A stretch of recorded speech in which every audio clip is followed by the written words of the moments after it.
on Mixcloud. The Husk on Mixcloud. Barry and Irina are speaking in your ear holes.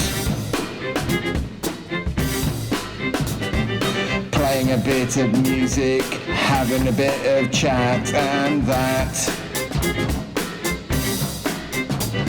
The Husk on Mixcloud. The Husk on Mixcloud. Turn it up loud. Warning, may contain the levelers. God bless him, Carl Anderson. It's the Husk Unfiltered Radio made in Brighton. We're here back with episode 42, 43, something like that. In this, we'll lovingly call it a studio. We've got Georgia Hazelgrove is our main guest. Hello. Let's give Georgia a clap. Thank you.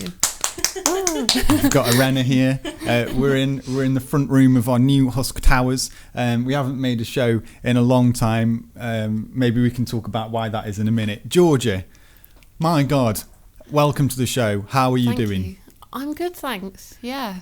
I mean, where do you start? Like, I know. Well, we were talking about coronavirus when you arrived. I'll tell you where I'll start. I'll start with this. I was listening to the radio the other day, and one of the bloody people from Oasis was on, one of those brothers. I can't remember which one. And he was saying, like, it's been amazing, like, living through lockdown because I've just managed to, like, write loads and loads of music. And then he was saying, I bet it's great. He said, I think for all musicians it must be amazing to have, like, had all this time. And I was thinking, you're living in cuckoo land, mate. Yeah. I guess, like, if you're a multimillionaire and everything that you write is definitely going to get released. Yeah. And you know, people are always going to say that it's good. And normally you're on tour, you're touring for 3 months, whatever.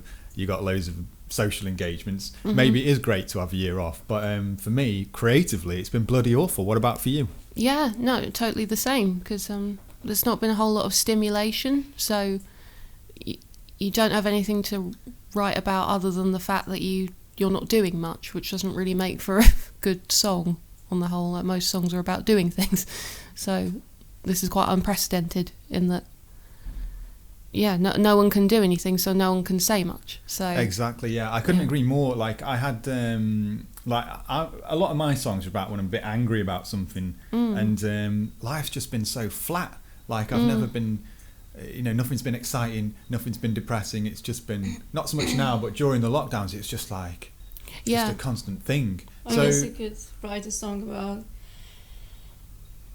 how you feel about COVID and lockdown and all the frustration and stuff. That's a topic. Well, it is, but I think COVID's a bit like Brexit. It's a bit of a weird thing to try and write about, like, without, because you could write about it and you might get quite, like, I don't know, you could get quite sort of, you could fly some flag and kind of sing about that, but to write about it in a more, I don't know, a balanced way is quite difficult. It's quite a difficult thing to write about, I think. Have you written any songs, Georgia, over the last year or so? I've only written 2, but I'm still fiddling about with them because I take forever to do anything like that. Like the ones on the EP took forever. Like, even just the recording of it took about a year.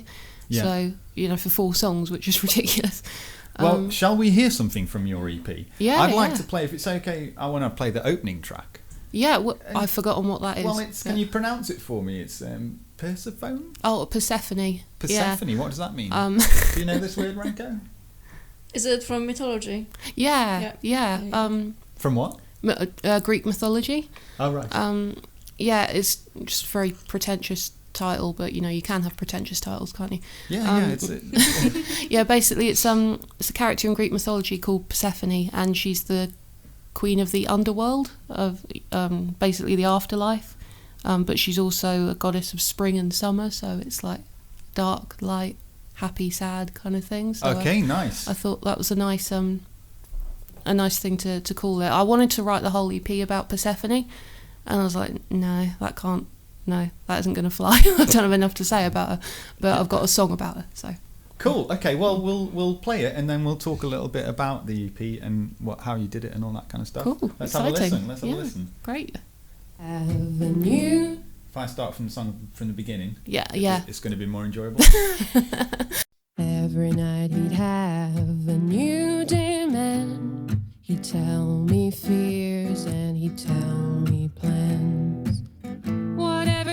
asked me, he knew I'd say yes.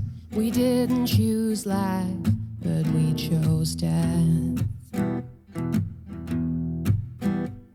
We sat in the dark and inhaled the white smoke. How we smiled as the people spoke of what they do when they saw us undress. They didn't choose life, but we chose death. Then I would swallow and the liquid fell into my insides and it cast its spell. We were young and you'd never have guessed that we couldn't choose life, but we could choose death. Poison love and contaminated hands lift us up and take us down to the promised land. Days turn to ash, but the night is on fire. My mind is in the dark, but I'm inspired. They said it's time to go back to where you're from. My love tells me that it won't be long. I took everything that I was fed, 'cause I knew that one day I'd be dead. Still every night he has a new demand. He tells me fears and he tells me plans. Whatever he asks me, he knows I'll say yes. Everything he does is for the best. Everything he does is for the best. Great stuff. What about that? Thank you. So this is your EP. Yeah. What's the EP called? It's called Persephone. Okay, Yeah, and it's Georgia Hazelgrove, Yeah. and it's on Spotify at the minute. Is it anywhere else? Is that the main? Yeah, I think it's on all the platforms. I didn't put it up myself. A guy offered to do it for me, which was really, really nice. Well, I wanted to ask you because I think getting on Spotify is quite difficult and recording is annoying. So how did that whole process go? How did you get on with it? Well, I did a gig, I suppose, with Conroy's Acoustic Showcase, and Nick Conroy, who runs it, is a really good recorder and producer, and he has it all set up in his flat. And he just said, "Do you want to do that with me?" And I was a bit trepidatious because I was like, I don't know if I'm happy enough with my songs to make an EP, and umming and ahhing for a while, and I eventually decided to do it, and it took so long, but that was a good thing because it meant that I was happy with it all. And how long did it take? How long were you? About a year. Yeah. Wow. Well, the actual recording only took about 3 weeks, but just the fiddling with it and the getting it right and all that, having to sing the same phrase again and again and again was really new to me. I'd never had to do that in my life before, and I'm worried that there are points on the EP where I sound bored and annoyed because it's like the 16th time I've had to say the same phrase. So I was worried about that, whether that would come across, but I was like, oh, that's all right. That's that's artistic. Let's hope bored and annoyed isn't the main feedback that you get. What did you make of it, Renko? I mean, oh dear. Beautiful, like the lyrics and your voice is just so like original and so like. It's a great voice, isn't it? So for a long time, thank you. For a long time, Georgia was my favourite female vocalist in Brighton. You told me that. For many years, and I think it was because it was this. I felt like you could have any lyric, and you could just sing it, and you'd sound quite emotional in a very effortless way. Oh, thank you. No, I do. Do you when you're singing songs, is it do you feel like it's like that for you? Is it like a really emotional thing, or are you just a great bloody singer and you can just throw it out there? Oh, that's really sweet. Well, I feel like a lot of singing is a lot like acting. You have to sing it the way I think the writer intended it to be sung, because otherwise it's just faff, you know, like what's the point of it? You're just mimicking something. So a lot of it is a bit of a performance, like it does feel a bit like acting. But yeah, it depends what mood you're in, like any other person, I guess. If you're feeling emotional that day, then it will come across, and if not, then it won't. It's like gigs, isn't it? You can't turn up to a gig and always be in the spirit of some certain song.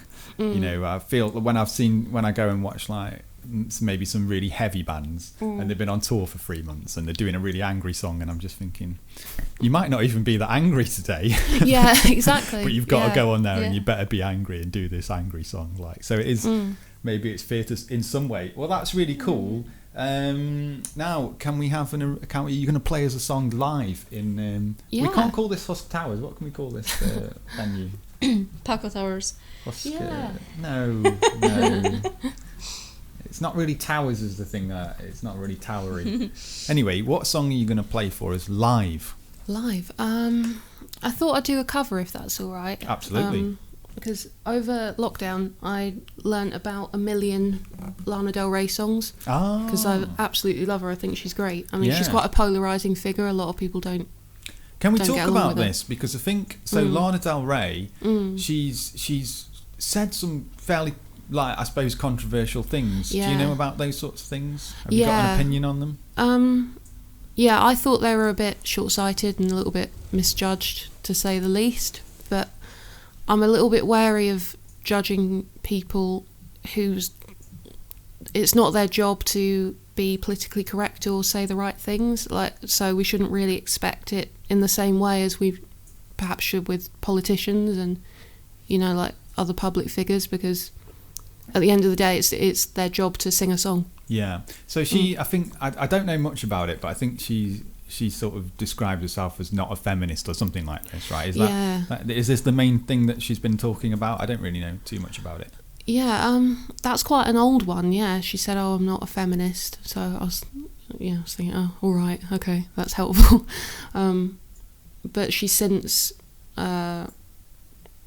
taken another position and says she is a feminist. So what does it mean really exactly? Like when she said, well, I'm not a feminist. Like, so what does she mean by that? I couldn't really tell you. I think it's to do with, a lot of her songs are to do with being quite submissive and vulnerable and kind of overly romanticised, and I think that's perfectly in tune with feminism. I think the whole point of feminism is that you sing about what you want. You don't have to be a strong woman all the time to be a feminist. You just have to be human. But I think she had this strange idea that to be a feminist means to not have any vulnerability, not have any sort of weaknesses when it comes to fighter and like like no weaknesses when it comes to men, or you know, all that kind of thing, which just isn't true. I clearly, think like being a feminist like should be for like every woman to be whatever they want to be, really. All right, now, ladies, enough of you and your opinions. There's too much political correctness in this world anyway. That's my. We don't want to set Ranko off. We need a whole other show for it, right? I tell you. Yeah. Okay, so you're going to play some Lana Del Rey. What song are you going to play us? Well, it's off her, not her newest album, but the album before, Norman Rockwell. I think that's what it's called. I should know, because I really like that whole album.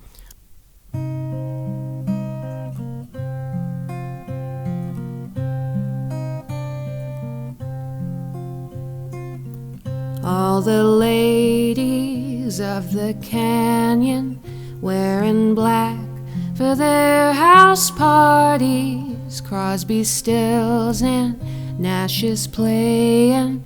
Wine is flowing with Bacardi, but sometimes girls just want to have fun. The poetry inside of me is warm like a gun. I bought me a truck in the middle of the night. It'll buy me a year if I play my cards right. Photo-free exits from baby's bedside, as they don't yet know what car I drive. I'm just trying to keep my love alive.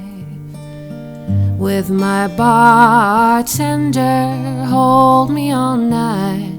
Bartender, our love's alive.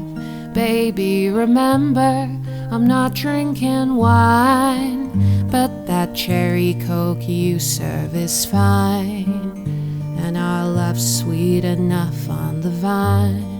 Bartender, bartender, all the ladies of the canyon wearing white for their tea parties, playing games of levitation, meditating in the garden. And I love the little games that we play from the valley to the beach. And when at last the day is done, I grab my keys. I bought me a truck in the middle of the night, 60 mph on PCH Drive. Head to Newport, to Long Beach by your side, as they don't yet know where I reside. 60 miles from where I would hide. With my bartender, hold me all night. Bartender, keep love alive. Baby, remember, I'm not drinking wine, but that cherry coke you serve is fine, and our love's sweet enough on the vine. Bartender, bartender, bartender, bartender.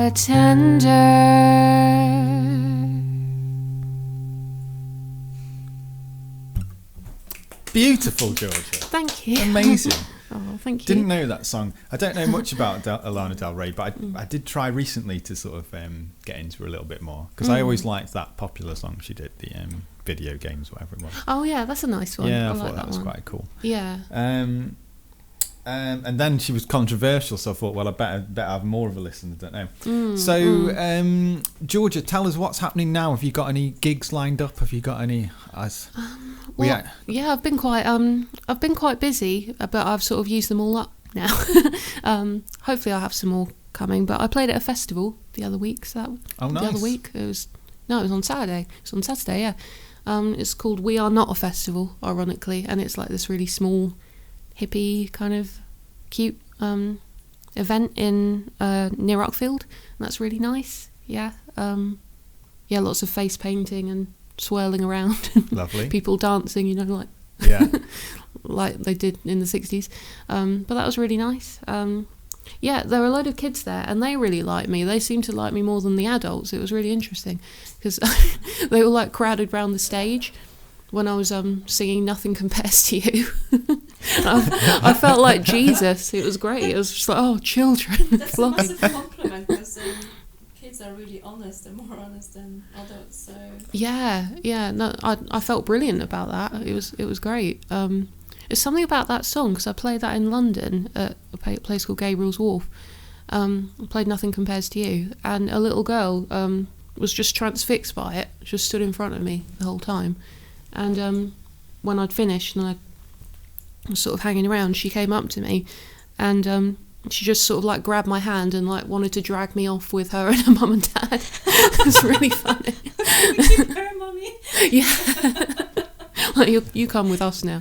But so that was great. You're becoming a sort of very mellow children's entertainer. Yeah. Slowly. Yeah, maybe I could Have you got any Brighton gigs coming up? No, I haven't. I've got a very vague one in Worthing, which is strange. Like, I didn't know they did them in Worthing, but I think it's for autism awareness. It's not finalised yet, but that'll be good. I'm Cool. pleased about that. Yeah, no Brighton ones lined up yet. I had like about 6 lined up in Brighton the week of lockdown. You know, like it was all. Well, it was all about to come up. I remember before lockdown when I was still on Facebook and I'd been following you, and I could see that you were quite busy, and I was like, oh, George is like more busy than I've known in probably ever. So that really hit at the wrong time, didn't it? I guess. Yeah. I mean, you know, we're all in the same boat. I knew a lot of people who, you know, that had happened to. So, Yeah. But you know, it'll pick up again. Had you been chasing these gigs yourself, or have you got some promo person doing it all for you? Have you got your dad sorting it all out? Well, I'm technically with a promoter now. I wasn't at the time. It's called Fested Productions. It's London-based. Right. Okay. And this guy called Jimmy, he got me the gig at the festival, which was great, and the gig at Gabriel's Wharf in London. And yeah, he's going to hopefully get me some more. So that'll be good. Nice. That's pretty cool. Yeah. Obviously, you know, all when the fame comes, you know, I think the first person to, I think we did some recordings, didn't we, a few years ago? Yeah, we did. Yeah. I think about that still because it was really fun. It was a good really day. good. It was a good day. They're still up there on. You can also find Georgia Hazelgrove on SoundCloud, maybe. Yeah, SoundCloud. I think it was on SoundCloud. On all the things. Yeah, I'm really bad at anything like that, but thankfully people have offered to do it for me. So, you know, like I'm really bad at uploading anything or knowing anything to do with social media and all that, which is a big part of it. Social media, which I wish it wasn't, but you kind of have to embrace it. It's really difficult. I mean, I'm making this show now, and I've come off Facebook, and that was the main place that I would share this stuff. So I'm going to have to try and find a workaround. I think what I'll do is I'll harass one of the Husk fans to do the posting and sharing. I think Superfan Dave can do it for us, can't he? That's what I'm going to ask him. Superfan Dave. Yeah. Let me ask. So when we did speak last time properly, which was like so long ago, it's embarrassing. But you were, I think, in a very different place, and you'd been talking about wanting to join maybe like a kind of jazz sort of band and be a singer and maybe even like a covers kind of thing and just kind of do a lot of this stuff. Is that still something that you're interested and bothered about? Yeah, I'd still love to do that. Yeah, but I chop and change a lot because I've always loved jazz and swing and blues and all that kind of thing.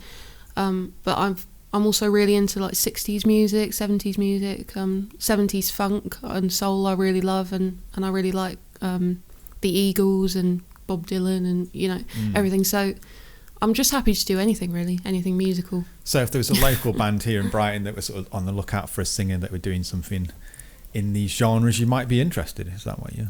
Yeah, for sure. Yeah, I mean, this sounds really cheesy, but I've never been fussed about making it genuinely. Like, it's not something that excites me all that much, but I'd love to earn money doing music. That's my main thing, because it's like one of the only things I'm good at. Every other job I've been really bad at it, so it's like, oh, I can earn money doing something I'm good at.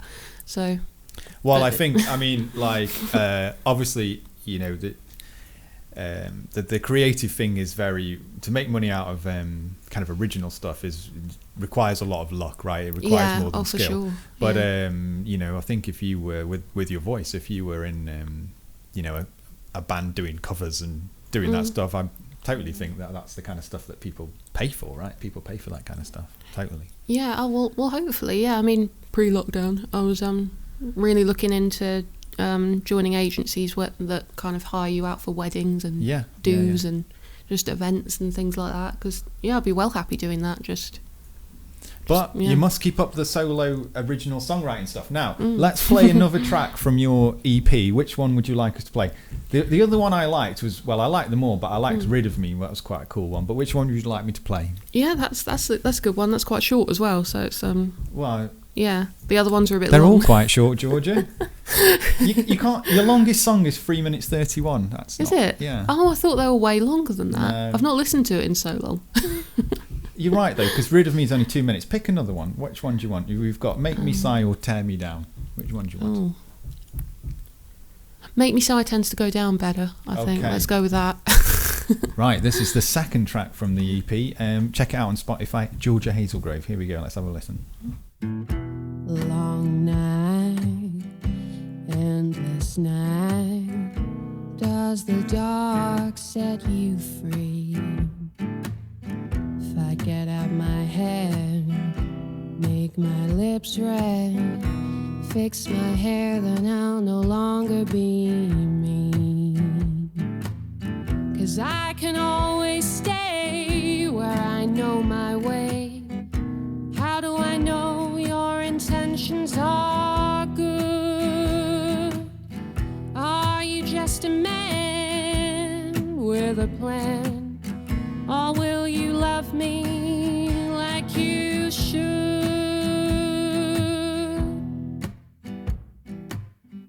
So make me sigh.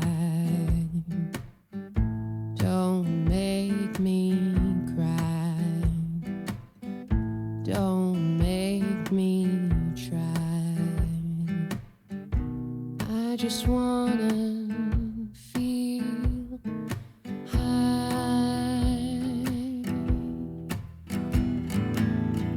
How can I know what I don't know? Makes me feel I'm going insane. Because the chances of your advances are just the rules of our game. But you don't care what I wear, even when I think that you do. Oh, long night, endless night, won't you let me love you? So make me sigh. Don't make me cry. Don't make me try. I just wanna feel high. No use in wondering how long has it been. I'll knock on the door until you let me in. I say all I do is doubt you, but I can't remember life without you. So make me sigh. Don't make me cry. Don't make me try.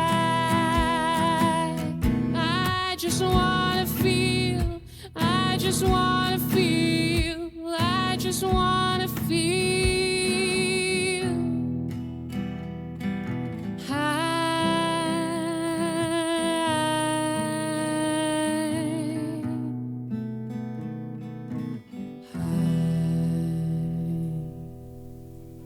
There you go. That was "Make Me Sigh" from the Georgia Hazelgrove EP. Great stuff. Thank you. Very Thank nice. you. How do you feel listening back to it? Like, are you happy with it? Yeah, I'm happy with it. It's always a little bit strange listening to yourself, like especially in front of people. You don't really know what to do with yourself. Yeah, that's me.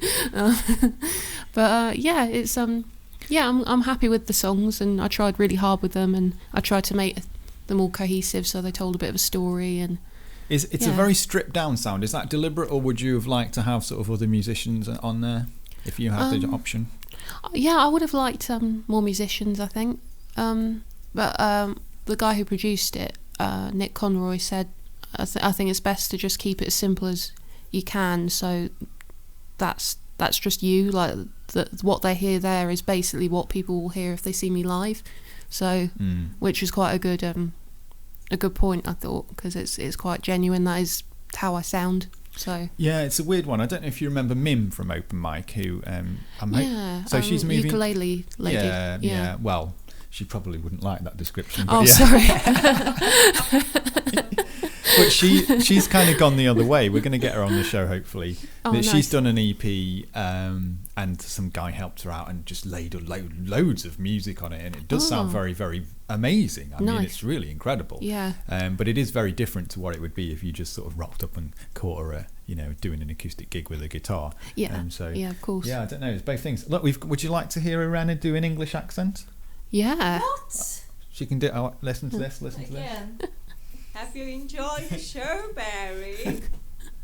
That was Irena doing an English accent. It was supposed to be your accent. I don't know. We've got Yeah, mim. that I've got a bit of mim here as well. You ready for some mim? Oh yeah. Here we go. It's a bit of mim. Love my kids, love my car, anything else just ask. There you go. That's that. And I always thought, because she says anything else just ask, and I always thought she says anything else just arse. Just ask. Just ask. She wasn't quite that vulgar. Influence maybe. Well, Georgia, thank you so much for coming on the show. No, thank you and for having me. Coming round and having a cup of tea, and No, we'll do a yeah. little bit more, and then we can eat some pancakes and Ooh, yeah. turn the microphones off. But that's Yeah. great. I'd say so. Yeah, the thing is, we were doing the Husk every week, and we were sort of playing commercial music and maybe getting the odd guest on and having the odd live performance, and then it would be, I don't know, a bit jokey, sometimes a bit serious. I'd do little rants, and you remember me from open mic, right, when I was getting drunk and just being a bit of an idiot, right? So it was this kind of thing. But then coronavirus came along, and it was so like serious and mad, and I just thought, I can't carry on doing like a light-hearted show in this really weird thing that's happening to like our entire society.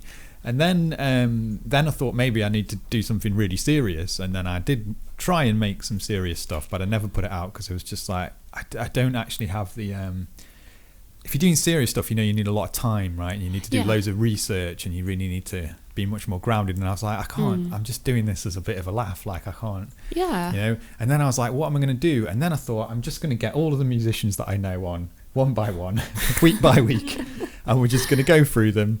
And then we're going to do this thing, and you're the first person, so thank you very much for joining us. I'm so pleased to be the first one. That's first. so flattering. Here's what they call a stinger. The Husk on Mixcloud. That's Crazy Carl Anderson, who I don't think you know, but he's mad as a brush. It's like almost everyone you know is super hands out of Peep Show. It's great. Pretty much, yeah. Like Pretty much. Crazy Cole Anderson. Yeah, Crazy Carl Anderson, yeah. Good way, yeah. Yeah. And Superfan Dave. Superfan Dave, yeah. Yeah. Everyone's just super hands. Pretty much, yeah. That's great. Who we see walking around Brighton, don't we, every now and then? Yeah, saw him in Tesco. Yeah. Yeah. I should have said something, but I didn't want to bother him. I loved you as super hands. He must get it all the time. Yeah, And, he would. Yeah. We saw. I'm a big fan of the Levelers, who live in Brighton. Oh, and nice. I've seen Jeremy knocking around. He has like these dreadlocks. He's very distinct. I've seen him knocking around for years. I always see him, and I never say anything to him because I don't know. I don't want to be one of those people. But then the other day he was playing ping pong by It's random. by the church, Yeah. and I was like, because Irena's sister, who's living in Poland, she's a big fan as well. And I was like, oh, I'm going to go and ask him for a picture, and I felt like a right idiot. But I did get a picture with him anyway, didn't I? Yeah. Oh, you did? Didn't Yeah, mind I that. did. I was No. happy. Yeah, it's all My about how you sister do was it. very happy and jealous. Oh, cute.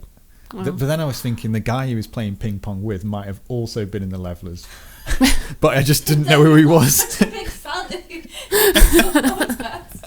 That. I'd only know 3 of them really, Anyway, Oh, right. Brighton. Well, let's have one more song from you, and then we'll have a little chat, and we'll finish off. What are you going to play for us next? I should probably play one of my own. I think you should. I wanted to should. ask that before you start. What's the ratio of sort of originals to covers? How many original songs have you got on the go? Oh, very few compared to covers.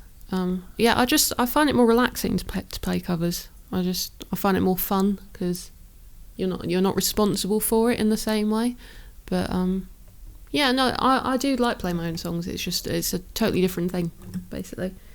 I don't think this one's on the EP, but On the P? EP. Oh, the EP. On the P. It's not on the P either. We call it on the piss where I'm from. Yeah. Yeah, we're very euphemistic in Brighton. I was heavily on the P at the time. Yeah, it's called It's All Behind Me. Hopefully my guitar's still in tune. But yeah, it'll be alright. It's a very short song.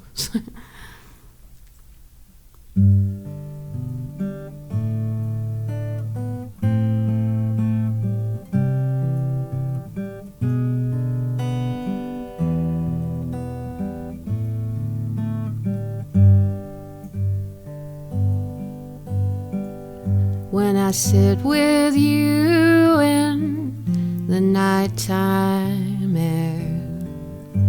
The words of strangers tangle in my hair, saying, don't mind me, 'cause now it's all behind me. Can't afford to live, but there's so much left to buy. Everything they told us turned out to be a lie, and they say, don't mind me, 'cause now it's all behind me.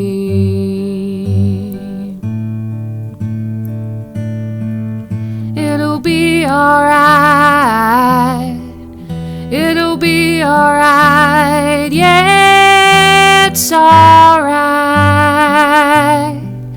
The best and worst things come at night. And if I should look back, then don't mind me, 'cause now it's all behind me.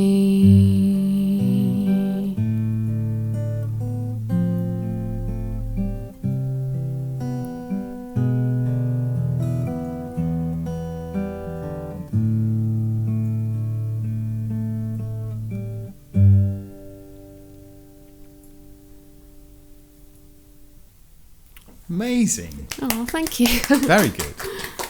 Thank you. Oh, thank you so much. Well, thank you again for being on the show, Georgia. And if you are listening, which if you're not listening, you won't hear me say it, but if you are listening, Georgia Hazelgrove on all of the platforms. Have you got any videos out? Have you got any YouTube stuff or anything? I don't know. I have one at the Artista, of me at the Artista. Oh, I think I've seen that, yeah. Yeah, it's not my video. I think they that they where video you- everyone who plays. So Is that it's where like- this chap was from who was done the EP? No, that was for a competition I went in for. It was at the Backbeat Bar, and it was a songwriting competition, and it got stopped because it was like the week before COVID. Right. And he said, "Oh, do you want to give me your recordings and I'll put them up for you?" So, Right, okay, yeah. nice. Yeah. Now, I'm going to put you on the spot now, because me and Irene and a couple of our friends are in a folk rock band, sort of. Acoustic guitars, anyway. Really? Oh, I didn't And know what that. we're called Binky. We played the Brunswick on Saturday. Did you? Main stage. That's so we were good. allowed on the main stage because of COVID. Yeah. It was great. Yeah. But anyway, what we were thinking is we would quite like the idea to ask you to guest vocal on one of our songs at one of our gigs. I'd love to. Yeah. And You're we could really send you a little awesome. recording so you could learn it, and then Yeah. maybe you could come to one rehearsal or something, and then whenever Yeah. we don't even have a gig yet. Right. So you'd be up for that? Absolutely. Yeah, I'd love to. Cool. Yeah, we'd love Yeah. to do that. That'd be really cool. We're Yeah. trying to get like a guest musician maybe at each gig. Oh, that's to a just nice sort of idea. step in and do Yeah. something, see how it goes. No, that'd be brilliant. Love to do that. Cool, Yeah. that'd be great. It'd be really cool to hear you two ladies sing together. I think that could Yeah. be really good, interesting. Yeah. Right, well, thank you very Yeah. much. Oh my god, she's too amazing. No, thank you. No, that'd be so fun. Yeah, looking forward to that. Be You're great. amazing too, Renko. Yeah. Not there yet. I didn't know you sang, so I'm really, really interested to hear. She's got a very distinct voice, which is, I think, the Oh. most important thing, right? Yeah, absolutely. Yeah. Right, well, this has been the Husk Unfiltered Radio made in Brighton. We've had Georgia Hazelgrove, we've had Irene as our guest. We're going to be, I don't know when we'll be back, but I think we're hoping next week we might get my good friend Joe with the people from, what's that band called? Oh my God, what's that band called? Ornate Antlers. My God, brain's going. Who we did an acoustic gig. They did a one-off acoustic gig with us, with Binky at the Brunswick, and hopefully we're going to get them in here next week and do something. And then I'm going to be sending out to people I know. So if you're a musician and you're interested in being in the show, then get in touch with me. How do you get in touch with me? Well, you're going to have to figure it out.